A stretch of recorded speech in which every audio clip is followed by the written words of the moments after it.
sur le podcast Hygiène de vie, qui t'aide à retrouver une vie plus équilibrée et plus sereine.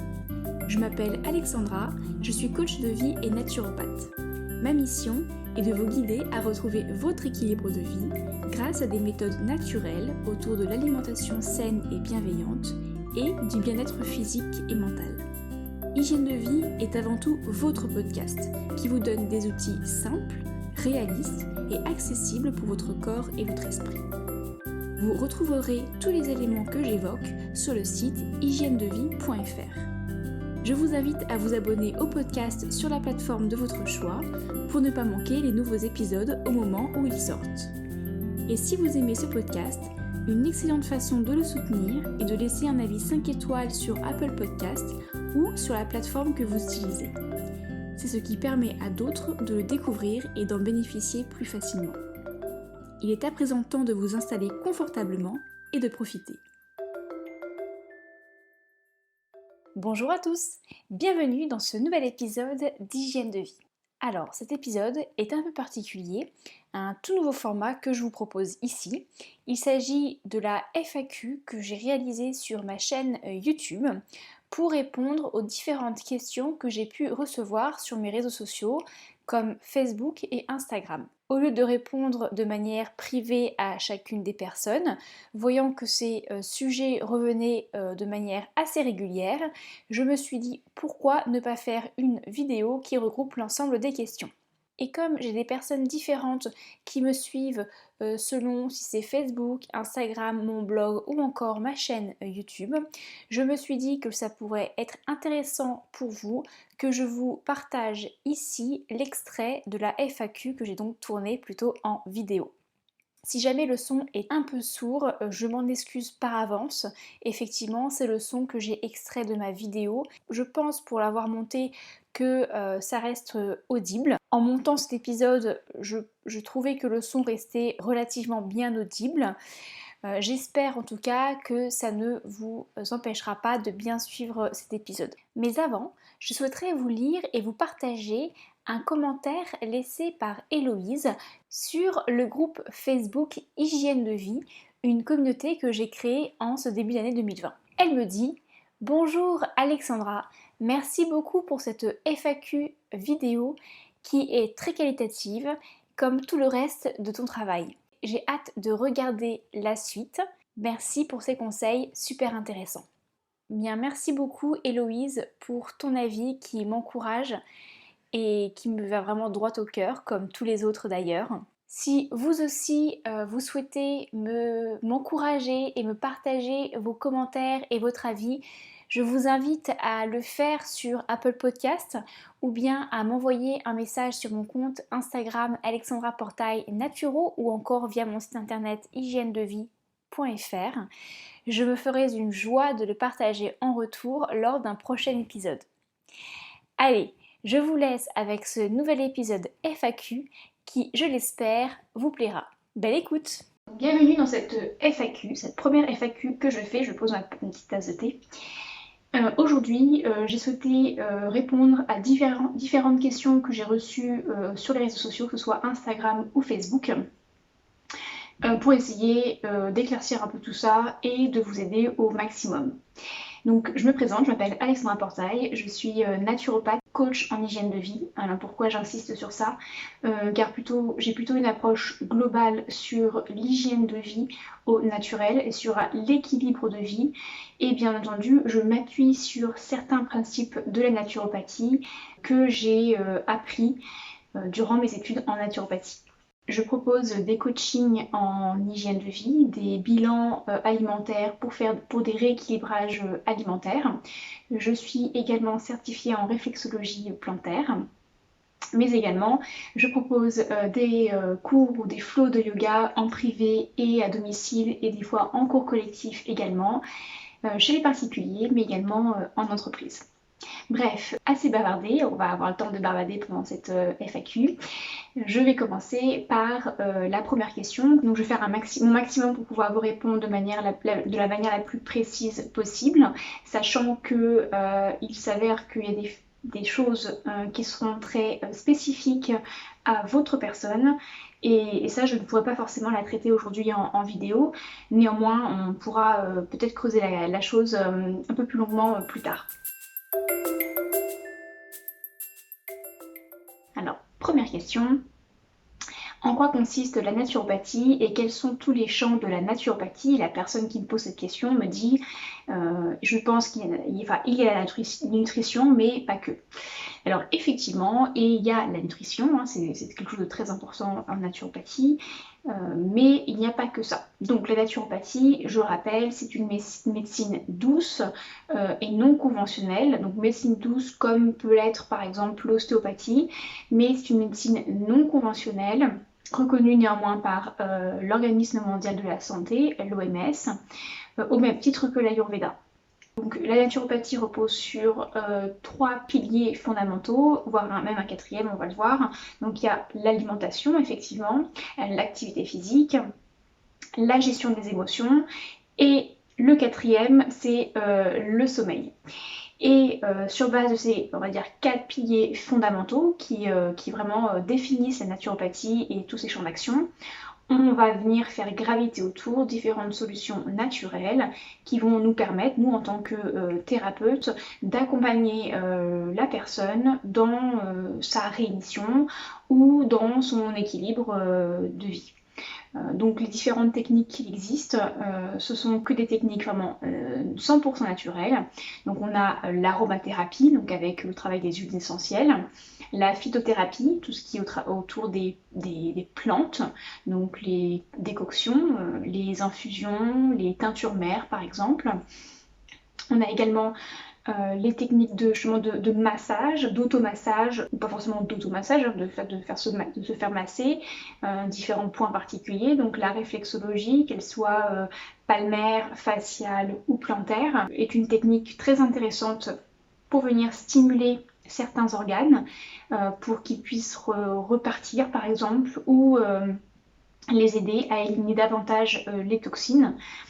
On a également le travail de l'eau avec ce qu'on appelle l'hydrologie, tout ce qui est donc par exemple le sauna. L'eau, il faut savoir que l'eau est quelque chose de vivant et qui peut nous aider à travers différents points.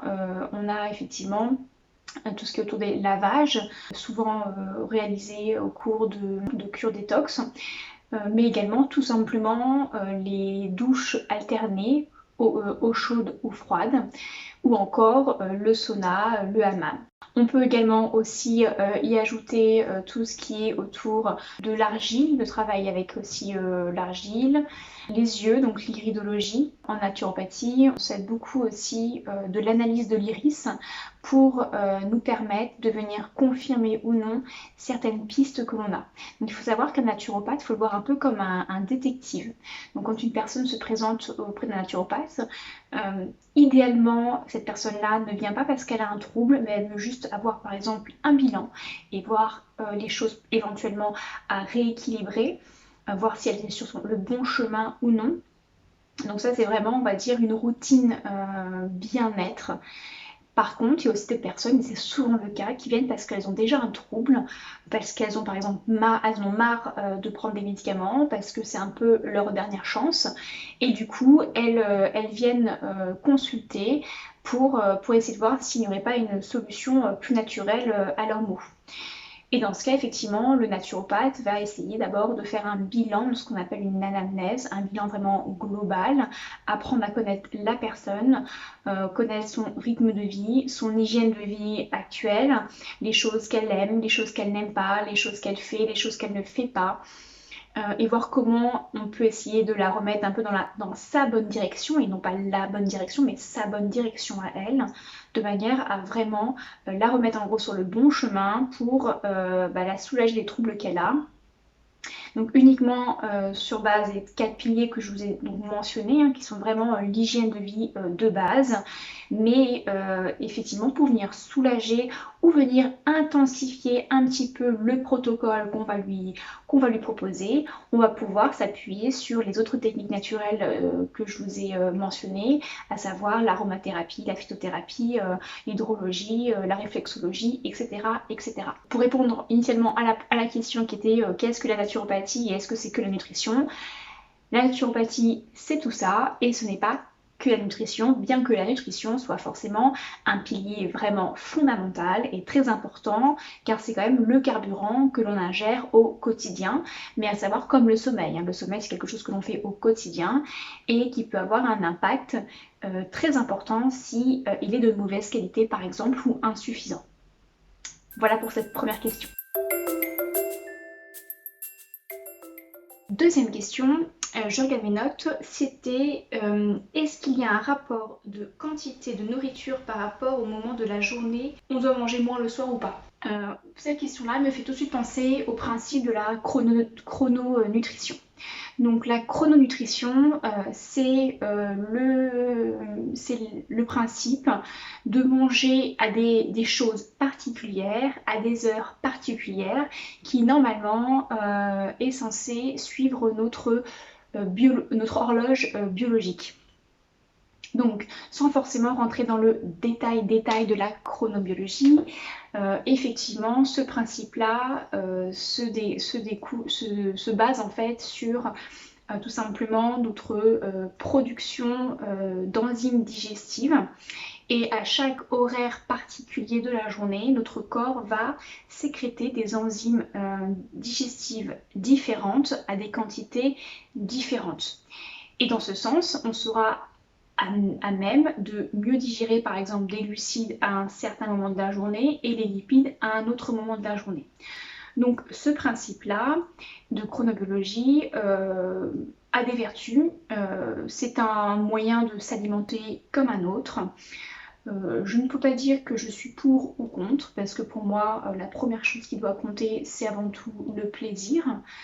Néanmoins, ça peut très bien convenir et si vous voulez tester, il n'y a pas de souci. Je pourrais vous mettre en barre d'infos de cette vidéo un article précis que j'ai rédigé pour, alors pas pour mon site internet, mais pour une autre entreprise, donc pour Decathlon. J'ai écrit un article justement sur la chrononutrition, mais grosso modo, je vais quand même vous en dire quelques mots ici. Donc par exemple, la chrononutrition répond à la question de qu'est-ce qu'il faut manger le matin. Le matin, notre organisme produit beaucoup plus d'enzymes permettant de dégrader les lipides, ce qu'on appelle les lipases. Donc du coup, on va essayer d'avoir un petit déjeuner qui soit davantage riche en lipides, à savoir le beurre, les huiles, les oléagineux, donc selon après votre régime alimentaire, bien sûr, vous prenez des choses que vous voulez, mais en gros, voilà, de l'avocat, des aliments qui sont beaucoup plus gras. L'avantage de ça, c'est que ça va vous permettre aussi d'être beaucoup plus rassasié, mais aussi ces lipides-là seront plus facilement, en tout cas, assimilés et digérés à ce moment-là de la journée, puisque vous aurez beaucoup plus de lipases.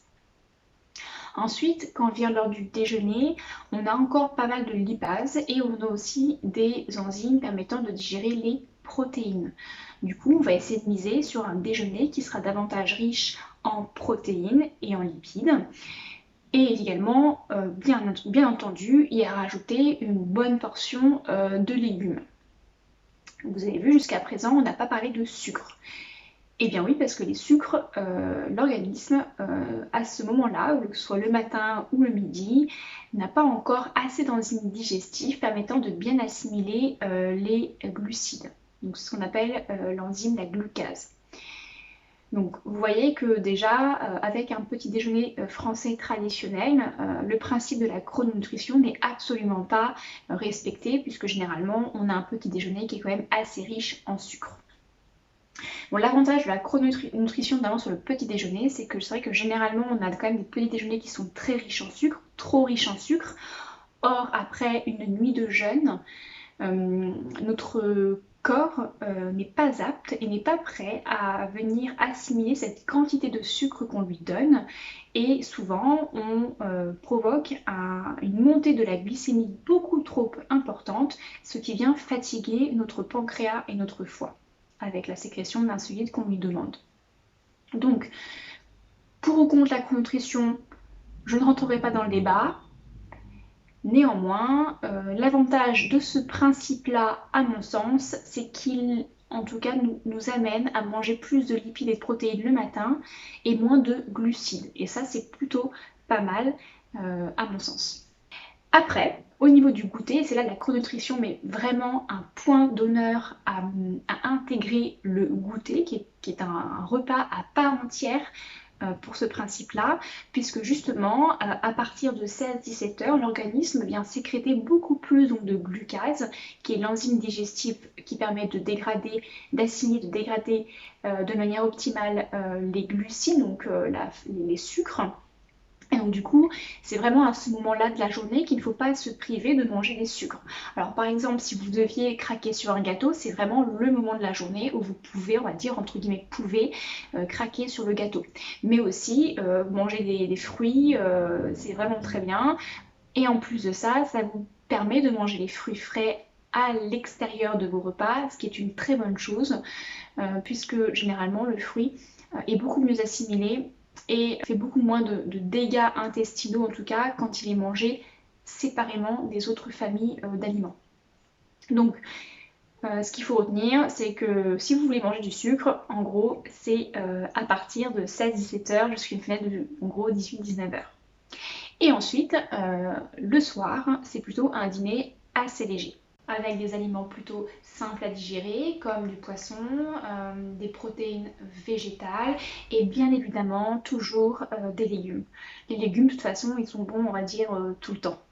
Donc voilà, par rapport à la question de qu'est-ce qu'il faut manger, en gros, à quelle quantité, à quelle heure, moi je pense, voilà, tout de suite, quand on parle d'heure, je pense tout de suite à la chrononutrition et le petit déjeuner doit être gras, le déjeuner gras et protéiné, le goûter sucré et le soir plutôt effectivement léger pour ne pas avoir de difficultés à s'endormir et pour justement permettre au corps de bien se réparer pendant la nuit.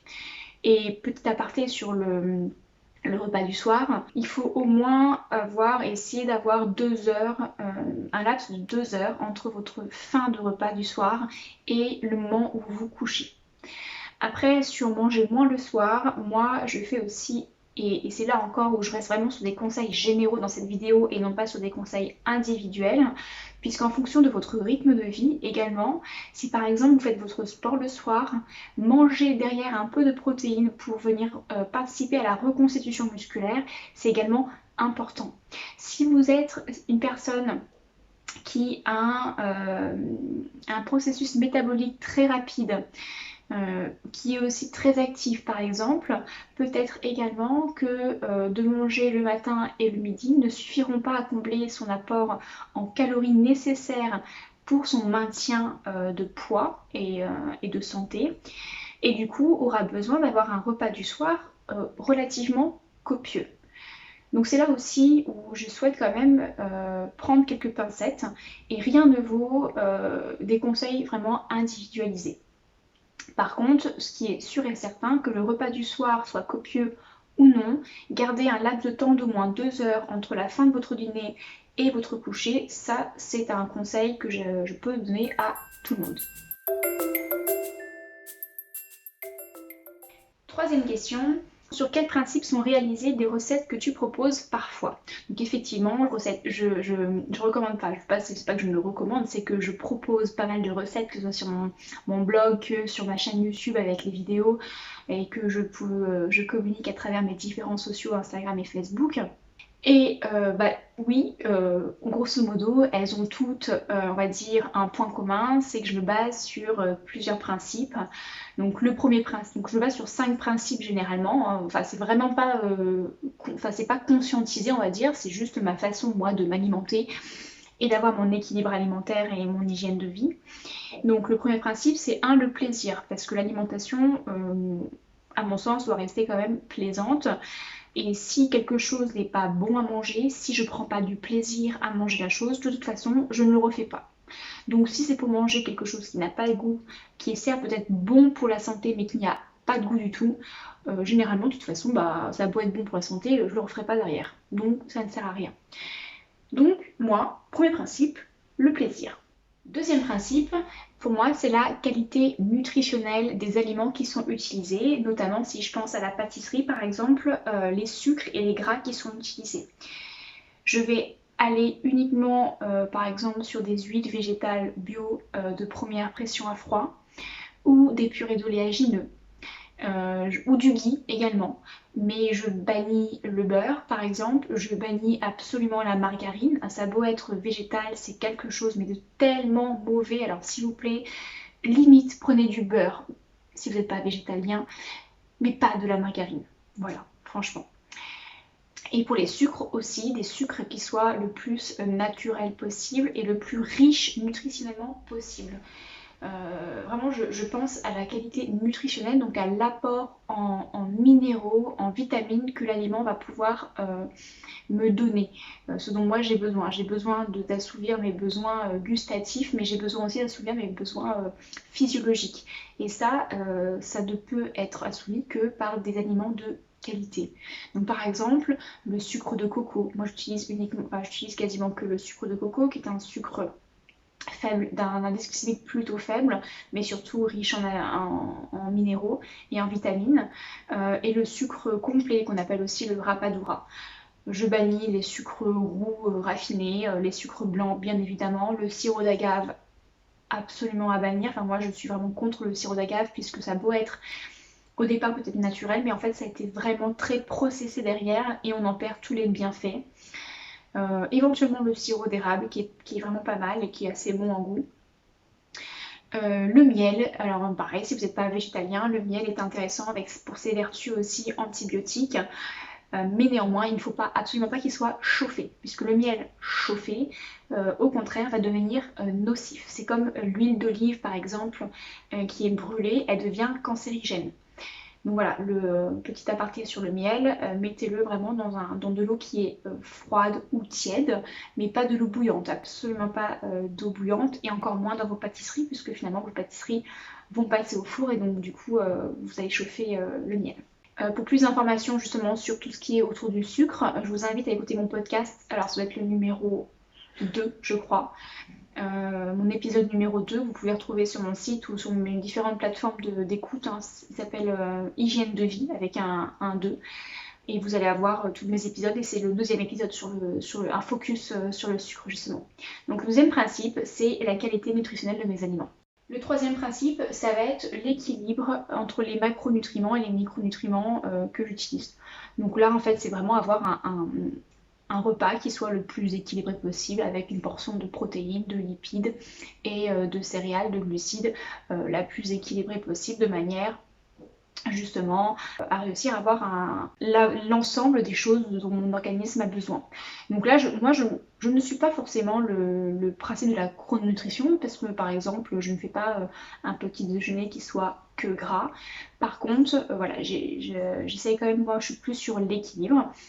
Alors bien sûr, quand on parle de pâtisserie, on parle pas trop d'équilibre parce que je suis pas en train de me dire je vais mettre des protéines dans ma pâtisserie et absolument des lipides et absolument des glucides, c'est un peu naturel hein, finalement. J'utilise de la farine, c'est des glucides, j'utilise de la purée d'oléagineux, c'est des lipides et des protéines.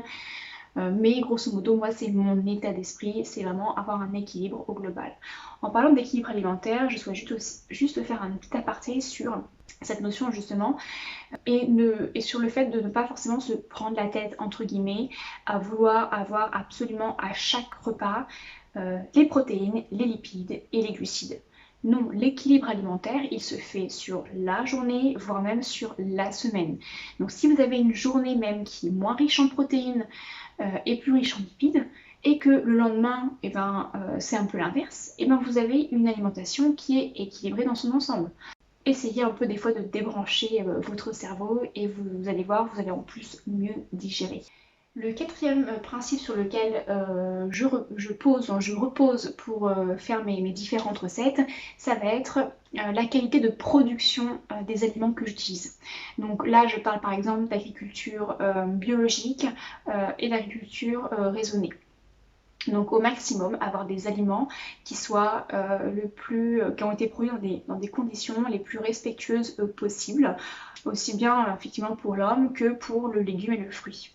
Donc ça veut dire quoi? Enfin voilà, encore une fois, je vais refaire un petit aparté sur l'alimentation biologique.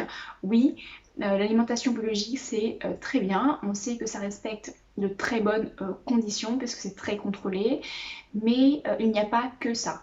L'agriculture raisonnée, par exemple, si vous avez un agriculteur près de chez vous qui n'est pas certifié bio, parce qu'il faut savoir que la certification biologique coûte de l'argent et est très contraignante. Mais si vous avez un agriculteur qui n'utilise pas d'engrais ou très peu quand effectivement il a des maladies dans ses plantations, qui utilise de l'eau comme il faut et que voilà, vous avez un bon feeling avec lui, j'ai envie de dire privilégier ses fruits et ses légumes plutôt que des fruits et des légumes achetés bio sous plastique au supermarché. Donc voilà pour ça. Donc moi voilà, je fais un bon. En fait, j'essaie de faire un mix entre le biologique et l'agriculture raisonnée en fonction aussi des agriculteurs que je connais autour de moi. En tout cas, je vais avoir des ingrédients qui sont plutôt issus de ces deux filières-là. Si vous voulez en savoir un peu plus également sur l'alimentation biologique versus alimentation saine versus alimentation équilibrée, qui sont des fois trois notions que l'on peut un peu confondre. L'un n'implique pas forcément l'autre. Je vous invite également à peut-être jeter un petit coup d'œil sur mon blog. Je vous mettrai également le lien en description où justement je fais un article à ce sujet-là et vous allez voir, ça éclaircit bien les choses. Et le dernier principe, le cinquième principe sur lequel moi je repose mon alimentation, ça va être l'impact environnemental des ingrédients que j'utilise.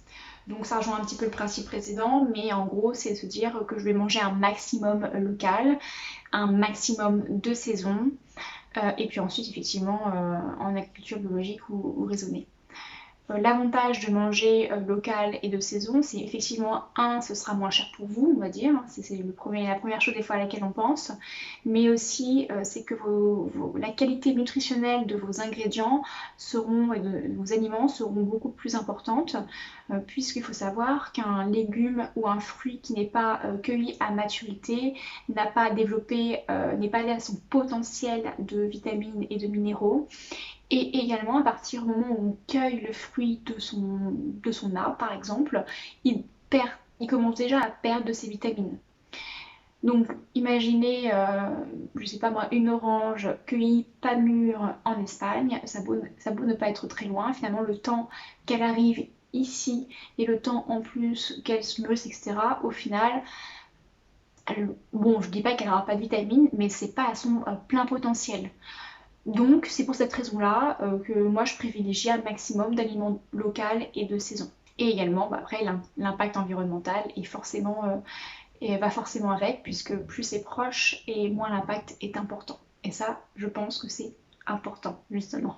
Donc moi, juste pour information, j'ai une alimentation qui est à peu près à 98% végétale. Après, moi, je n'impose rien. Quand j'ai des clients devant moi, je me base d'abord sur leurs besoins, leur goût, leur constitution, un tempérament bileux, sanguin, lymphatique par exemple, en fonction de ça, ou en Ayurveda, s'ils sont plutôt Kapha, Pitta ou Vata. Je vais aussi plutôt leur conseiller des aliments qui leur correspondent à eux. Puisqu'il faut savoir que même un aliment sain, si il ne vous correspond pas, si vous n'arrivez pas à le digérer, il ne sera pas bénéfique pour vous. Voilà pour ce point un peu recette et alimentation. Quatrième question qui était au sujet des graines, si je me souviens bien. Alors, est-il important de manger des graines et faut-il forcément les tremper avant pour activer le processus de germination? Donc effectivement, les graines, ce sont des très bons aliments qui permettent de venir équilibrer son alimentation. Ils amènent vraiment un bon coup de boost puisqu'ils sont très très riches en différents nutriments et minéraux et comme ils sont quand même en général assez petits, ça nous permet vraiment d'avoir un coup de fouet assez bénéfique. Néanmoins, il faut quand même respecter leur processus de préparation, à savoir le trempage pour la plupart, mais pas pour toutes. Donc là, je vais vous parler par exemple des différentes graines que j'utilise moi très régulièrement et qui sont vraiment très très bonnes. Donc on a d'abord la graine de chia qui est une graine, donc une petite graine noire un peu comme la graine de pavot et qui en fait va gonfler quand vous allez la faire tremper dans un liquide, donc de l'eau, du lait ou du yaourt, et qui est vraiment riche en fer, en protéines et en oméga 3. Donc par exemple un très très bon support pour les personnes qui ont une alimentation végétale. Par contre, pour qu'elle soit bien assimilée et qu'on puisse bénéficier de l'ensemble de ses vertus, il faut absolument la faire tremper dans un liquide, justement, comme j'ai dit avant, quelques minutes à quelques heures avant. Elle va vraiment gonfler, ça va faire comme un espèce de pudding et c'est la meilleure manière de la consommer. Donc vous avez par exemple une recette de pudding de chia sur mon site internet également. Vous pouvez préparer la veille et vous n'avez plus qu'à sortir ça le lendemain matin. C'est très rapide et c'est la meilleure manière de justement consommer des protéines et des lipides au réveil. Ensuite, vous avez par exemple la graine de lin qui est aussi très riche en oméga 3. À condition qu'elle soit moulue, mais fraîchement moulue, parce qu'à partir du moment où vous la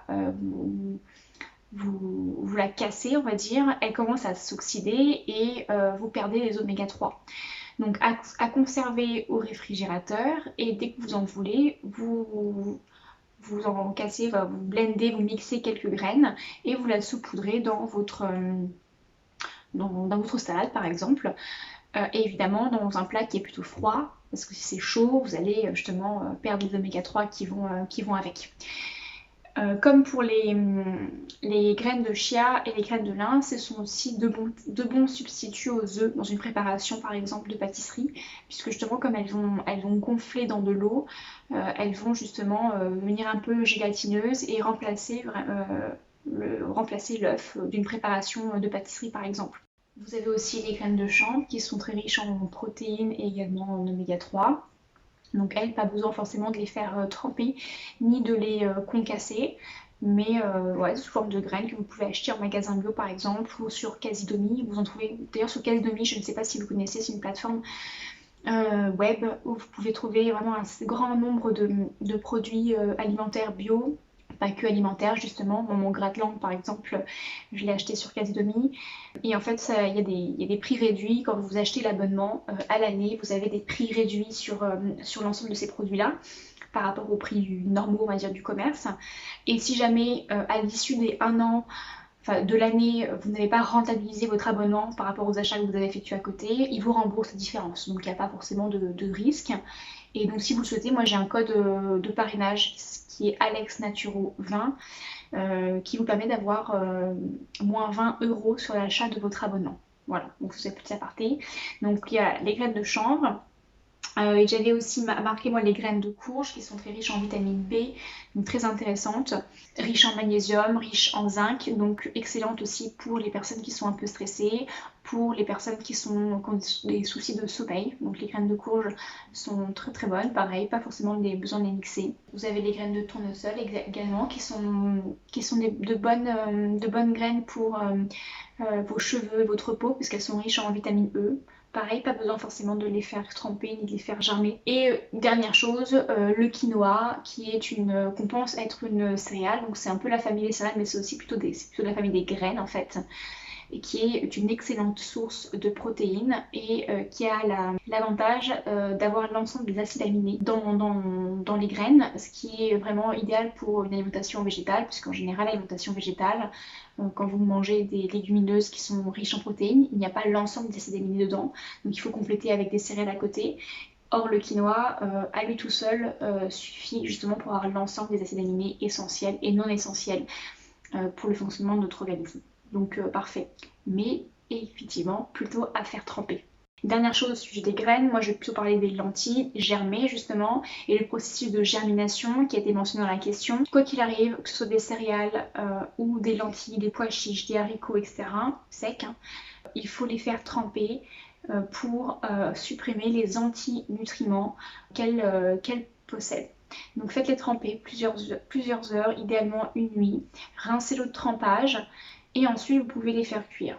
Après, si vous voulez faire des graines germées, par exemple des lentilles germées, qui sont vraiment excellentes puisqu'en fait le processus de germination vient vraiment démultiplier les vertus de la lentille à la base, qui est beaucoup plus digeste et beaucoup plus assimilée par l'organisme. Dans ce cas, effectivement, la germination est essentielle et se fait sous 5 jours. Pour la lentille verte, c'est assez rapide, c'est quand même 5 jours. Donc il faut faire tremper et puis ensuite il faut rincer plusieurs fois par jour. C'est pas très compliqué en soi, ça demande juste un petit peu de suivi. Mais justement, je voulais faire un article spécial sur ça pour mes abonnés Patreon. Donc voilà, n'hésitez pas à aller voir mon Patreon si vous souhaitez. Mais le trempage, quoi qu'il arrive, c'est déjà pour moi un essentiel quand on commence à manipuler des graines, des céréales en vrac, des légumineuses, ne serait-ce que de faire tremper une nuit, de rincer puis de cuire. C'est juste l'essentiel si vous voulez vraiment bien assimiler et bien les digérer. J'ai une 5e question qui est assez complète, donc je ne pourrai pas rentrer forcément trop dans le détail, peut-être que j'en ferai une vidéo vraiment à part, mais qui est au sujet de la détox. Donc la question c'était conseils pour une détox de printemps, le jeûne, l'alimentation vivante, la méditation, comment se relaxer, les massages à faire soi-même, la respiration. Voilà, c'est un sujet assez complet. Donc effectivement la détox, c'est un processus, on va dire que c'est une étape en naturopathie que l'on réalise très régulièrement au printemps et à l'automne, donc aux intersaisons, puisque généralement ce sont à ces moments-là que le corps a besoin de se régénérer, notamment à l'issue de l'hiver où on a moins bougé, où on a mangé plus riche, on a accumulé certaines toxines, on est moins sorti, donc on s'est moins oxygéné, on a moins vu le soleil, donc on a eu peut-être une déficience en vitamine D. L'organisme a vraiment besoin de se nettoyer et de repartir sur de bonnes bases. Donc c'est vraiment le moment idéal pour réaliser une détox. Détox, c'est quoi? C'est éliminer, en tout cas aider le corps à éliminer les toxines en trop. Sachant que le corps, il est bien fait, il élimine les toxines au quotidien, notamment pendant la nuit. C'est pour ça que le sommeil est très important. On a en naturopathie 5 organes qu'on appelle des émonctoires, qui sont des organes d'élimination des toxines. Donc ces organes-là nous permettent d'éliminer des toxines au quotidien. Mais il s'avère que quand on a trop de toxines qui se sont accumulées, il devient compliqué pour ces organes-là de faire correctement leur travail et des fois justement ils sont sursollicités et tout simplement ils arrêtent de fonctionner. Et c'est pour ça que justement les cures détox vont permettre de venir aider ces organes-là à reprendre un peu du poil de la bête et reprendre leur processus d'élimination naturel. Alors il faut savoir qu'une cure détox, c'est pas quelque chose non plus à prendre à la légère. Toute personne n'est pas forcément apte à réaliser une cure détox. Chaque protocole de détox est différent et adapté à chaque personne. C'est pour ça que si jamais vous avez vraiment envie de réaliser une cure détox et que c'est la première fois pour vous, n'hésitez pas, et que vous voulez vraiment la faire de la manière la plus complète et la plus aboutie possible, n'hésitez pas à vous rapprocher justement d'un professionnel, d'un thérapeute comme justement un naturopathe ou un praticien en Ayurveda qui sauront vous accompagner correctement et vous aider sur la détox à réaliser pour vous. Donc par contre, je vais quand même vous donner quelques petites pistes pour en tout cas, sans parler de détox, mais essayer de ne pas accumuler trop de toxines et que ce processus naturel de détoxination qui existe déjà au quotidien continue à fonctionner. Concernant l'alimentation, vous avez effectivement le principe par exemple de la monodiète. C'est de se dire que pendant un repas ou pendant une journée par exemple, voire peut-être plusieurs journées, mais déjà ne serait-ce que de manière routinière, si c'est sur un repas ou sur une journée par semaine par exemple, vous ne consommez qu'un seul type d'aliment, que ce soit par exemple du riz, des pommes, si vous n'avez pas de diabète, du raisin par exemple quand c'est la saison, et vous allez vraiment ne manger que cet aliment-là pendant toute la journée. Il peut être sous différentes formes, mais sans ajout par-dessus de gras, de protéines ou de sucre. Uniquement éventuellement des épices.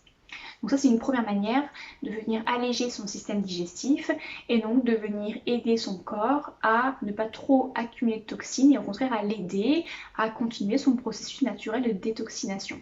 Vous avez également le jeûne, effectivement. Donc le jeûne, il y a différentes sortes de jeûnes. Il y a le jeûne que vous pouvez faire sur également une journée. Pendant une journée, vous ne mangez pas, vous ne faites que boire de la tisane par exemple. Vous avez également des jeûnes de jus. Les jus de légumes, les jus de fruits. Alors attention aux jus de fruits, hein, bien évidemment, je parle plutôt moi des jus de légumes qui sont très très bons, mais les jus de fruits c'est juste pas possible, hein, c'est trop riche en sucre. Mais ça, je vous en dirai beaucoup plus sur le prochain épisode. Il y a un épisode que je viens d'enregistrer sur justement les jus de fruits, les jus de légumes maison. Et je vous dis absolument tout. Et j'ai également écrit tout un PDF de plusieurs pages à ce sujet qui sera téléchargeable gratuitement sur mon site quand le podcast sera sorti. Donc voilà, vous en saurez beaucoup plus sur ça. Aussi, notre manière de faire, c'est le jeûne intermittent. Donc à condition que vous n'ayez pas de troubles du comportement alimentaire, à condition que vous n'ayez pas de maladie, de pathologie grave, à condition que vous ne soyez pas dans une fatigue chronique. Dans ce cas, par exemple, de faire le jeûne intermittent, donc la fenêtre, c'est-à-dire 8 heures vous mangez, 16 heures vous jeûnez. Peut-être aussi une façon de ne pas trop alourdir votre système digestif et donc d'aider votre corps à continuer à éliminer les toxines. Donc ça c'est concernant l'alimentation, ce sont des petites pratiques, des petites astuces que vous pouvez implémenter dans votre quotidien, que ce soit le printemps, l'hiver, l'été ou l'automne, n'importe quand. Et ensuite, vous pouvez également essayer d'aider d'autres organes émonctoires justement. Donc là on a plutôt parlé du système digestif et un peu du foie, mais aussi si vous voulez davantage aider le foie, vous avez par exemple le desmodium qui est une plante une plante justement hépatique qui aide vraiment à nettoyer le foie. Donc là aussi sous forme plutôt de cure, hein, pas tous les jours et pas tout le temps. Et après, si vous avez le moindre doute sur l'utilisation de plantes, n'hésitez pas à vous rapprocher d'une parapharmacie ou d'un naturopathe par exemple, hein, surtout. Faut savoir que les plantes et les huiles essentielles, c'est pas des choses à prendre non plus à la légère. Du coup, vous avez aussi les activités physiques qui permettent vraiment de faire circuler tous les fluides, le liquide notamment lymphatique dans lequel résident les toxines. Et donc de bouger de manière vraiment à ce que les toxines s'éliminent au fur et à mesure, notamment par la transpiration. Que vous allez pouvoir générer avec votre activité physique. Et vous pouvez faire quelques séances de sauna et de hammam pour accentuer ce processus de transpiration et donc d'élimination des toxines. Il y avait aussi un petit sujet sur l'alimentation vivante. Alors pour moi, l'alimentation vivante, c'est effectivement primordial. Vivante ne veut pas forcément dire 100% cru non plus, puisque ça peut être irritant pour le système digestif, notamment pour des personnes qui ont des troubles de la maladie de Crohn par exemple, ou des troubles du côlon irritable. Donc pas forcément toujours 100% cru, par contre d'avoir des aliments crus de manière régulière dans son alimentation, via par exemple l'apport de jus de légumes, et aussi privilégier tout ce qui est cuisson à basse température, cuisson à la vapeur à basse température, évidemment. Après, oui, l'alimentation vivante, c'est ce qui va vous apporter le maximum de nutriments. Mais encore une fois, l'excès est l'ennemi du bien. Donc trop de vivant, trop de cru peut aussi vous nuire. Et donc, je vous rappelle, si vous irritez votre système intestinal, c'est à ce endroit-là que vous allez assimiler vos vitamines et vos minéraux. Dans ce cas, ça ne sert plus à rien en fait de bien manger derrière si plus bas, ça n'assimile plus rien. Donc c'est bien d'avoir vraiment cet équilibre. C'est pour ça moi que j'aime bien parler d'équilibre de vie, puisque faire trop de choses bien peut nuire et ne sert plus à rien. Donc je vais finir cette FAQ par deux petites notions également qui m'ont été demandées. Et je pense que j'en ferai une deuxième sur notamment la notion du stress et de l'alimentation végétale à laquelle je n'ai pas forcément répondu, mais cette vidéo va commencer à être un petit peu longue. Donc la notion notamment de la méditation, faut-il absolument méditer pour la méditation, oui, la méditation c'est un outil excellent pour apprendre à se recentrer, pour apprendre à mieux vivre l'instant présent et arrêter de penser au passé, de ressasser le passé, de penser au futur et donc de ne pas profiter. c'est un bon moyen pour se déstresser.